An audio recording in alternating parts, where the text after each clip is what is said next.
आपण पाहतोय प्रशांत कोरटकरला शोधून आणणं हे आता एक मोठं आव्हान असणार आहे। वळूया पुढल्या महत्त्वाच्या बातमीकडे। प्रशांत कोरटकरला शोधून आणणं सरकारसमोर आता एक मोठं आव्हान ठरलंय असं अमोल मिटकरी यांनी म्हटलेलं आहे। प्रशांत कोरटकरच्या दुबईतील फोटो व्हायरल झाल्यानंतर मिटकरी ही प्रतिक्रिया देत आहेत। मिटकरींनी या संदर्भात नेमकं काय ट्विट केलंय पाहूया आपण। कोरटकर दुबईत पळून गेल्याची माहिती मिळतेय, त्याला शोधून आणणं सरकारसमोर आता मोठं आव्हान ठरेल। सरकारमधलेच नेते म्हणतात नागपूरवरून थेट दुबई गाठण्याकरता कोरटकरनं दंगलीचा आधार घेऊन पळ काढल्याचं एकंदरीत दिसतंय असं मिटकरी ट्विट करतायत। गृह खात्यानं त्याला तात्काळ मुसके आवळून भारतात आणावं अशी ही मागणी मिटकरांनी केली आहे। अमोल मिटकरी यांनी आता प्रशांत कोरटकरला पकडणं हे सरकारसमोरचं आव्हान असल्याचं म्हटलेलं आहे। प्रशांत कोरटकरला शोधून आणणं हे सरकारसमोरचं आता एक मोठं आव्हान आहे असं मिटकरी म्हणतायत। मिटकरींनी या सगळ्या संदर्भात काय ट्विट केलंय ते आपण पुन्हा एकदा पाहूया।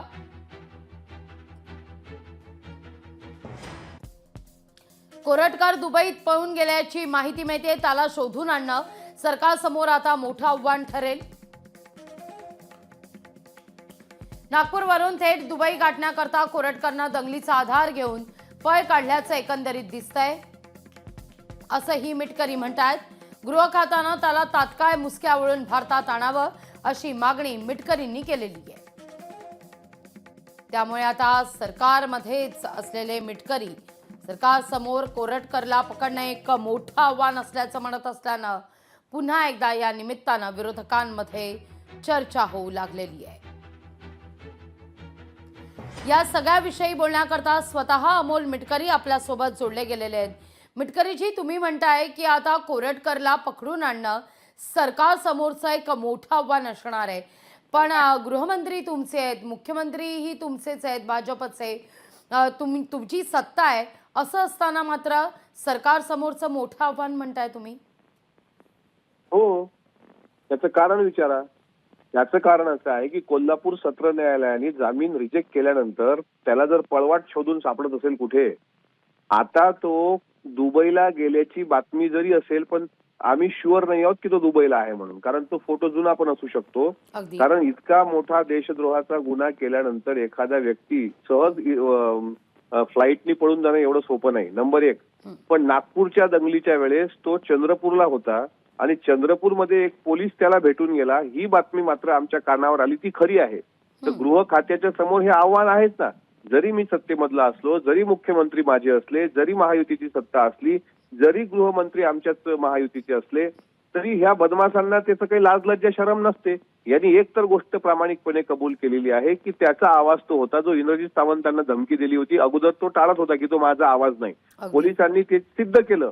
त्यानंतर जर तो गुन्हेगार नाही तर त्यांनी पळून जाऊच नाही, त्याने आत्मसमर्पण करायला पाहिजे होतं। पण तो अशा पद्धतीने पळत असेल तर मला शंका येते आहे नागपूर पोलिसांच्या एकंदरीत कार्यपद्धतीवर। नागपूर पोलिसांनी त्याला अभय दिलेला आहे का?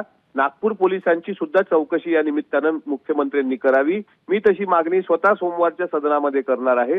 कारण एकंदरीत नागपूरची दंगल पाहता इंटेलिजन्स ब्युरोला हे माहित नव्हतं का अशा प्रकारची हिंसा नागपूरमध्ये होणार म्हणून? तिथे नागपूर पोलीस फेल गेली आणि चंद्रपूरला हा आरोपी एका पोलिसाला भेटतोय, म्हणजे नागपूरच्या पोलिसांना माहित नसेल का नागपूरचे पोलीस त्याच्या मागावर आहेत।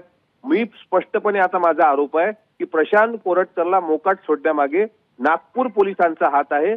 Nagpur CP, Nagpur IG, Nagpur SP यांची ही जबाबदारी आहे की छत्रपती शिवाजी महाराजांचा अपमान करणारा असा मोकाट सुटत असेल आणि तो चंद्रपूरला त्याला पोलीस भेटत असेल तर याची चौकशी करा आणि तात्काळ जर त्याला जेरबंद करणार नाही तर मग आपल्या सरकारवर एकंदरीत प्रश्नचिन्ह निर्माण होईल आणि म्हणजे काहीही कारण नसताना जाणीवपूर्वक मुख्यमंत्री बदनाम होतात, जाणीवपूर्वक महायुतीचं सरकार पण बदनाम होतं, सगळ्या गोष्टी त्यामध्ये बदनाम होतात। ही पोलिसांची जबाबदारी तुम्ही म्हणताय की नागपूर पोलिसांच्या एकूणच कार्यपद्धतीवर तुम्ही संशय व्यक्त करताय। तुम्ही हा मुद्दा हाऊसमध्ये सोमवारी उपस्थित सुद्धा करणार आहात। आज मुख्यमंत्री गृहमंत्री देवेंद्र फडणवीस नागपूरमध्ये आहेत। नागपूरमधल्या पोलिसांसमवेत बैठक होणार आहे नागपूरमधल्या हिंसाचाराप्रकरणी। त्यावेळी त्या दरम्यान तुम्ही या सगळ्या संदर्भात काही मुख्यमंत्र्यांशी चर्चा करणार आहात का, संवाद साधणार आहात का? तुम्हाला जो संशय आहे त्याविषयी सुद्धा त्या ठिकाणी चर्चा व्हावी याविषयीची काही मागणी? 100% तुमच्या चॅनलची बातमी हे माननीय मुख्यमंत्री महोदयांपर्यंत गेलेली आहे. मी जो फोन दिलाय तो. आणि आज ते मला माहिती आहे 2 दिवस सुट्टीचे आहेत, त्यामुळे ऑफकोर्स ते नागपूरची कायदा सुव्यवस्थेची प्रश्न बघितला तर ते नागपूरला असतील. आणि मी आता संपर्क करतोय त्यांच्याशी एकदा संपर्क झाला की हे कानावर टाकणार की साहेब आम्हाला नागपूरच्या पोलिसांवर शंका येते आहे, नागपूर पोलिसांची चौकशी लावा आणि जर यांनीच त्याला मदत केली असेल चंद्रपूरला जाण्याला तर त्यांच्यावर पण देशद्रोहासारखे गुन्हे दाखल करा. नागपूरमध्ये दंगल होती, नागपूर पोलिसांना माहित नाही. कोरटकर नागपूरमध्ये असताना नागपूर पोलिसांच्या हाती लागत नाही, म्हणजे शंकेला वाव आहे ना. मी माननीय मुख्यमंत्र्यांशी गृहमंत्र्यांशी बोलणार, त्यामुळे मला विश्वास आहे की गृहमंत्री त्या बाबीला गांभीर्याने घेतील. निश्चित. मिटकरीजी, धन्यवाद आमच्याशी संवाद साधलात त्याबद्दल.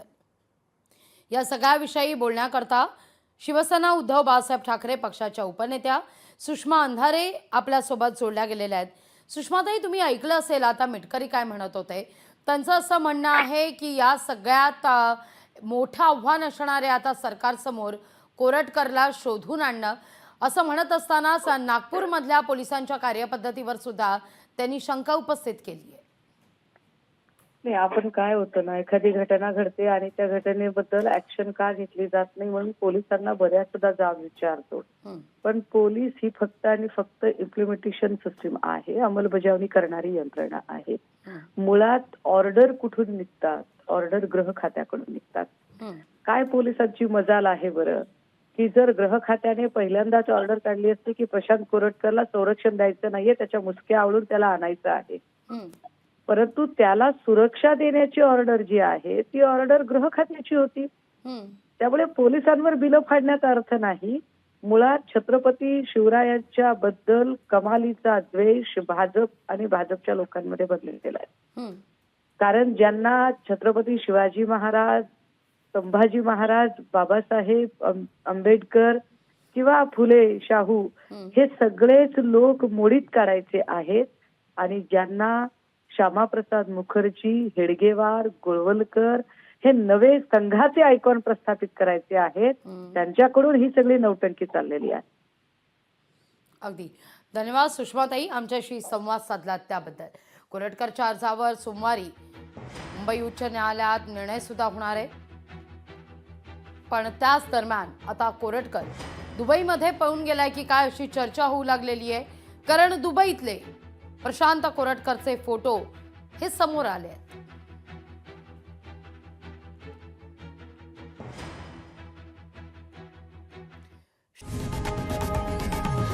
लोकशाही मराठी ऐका, पहा, जागरूक रहा.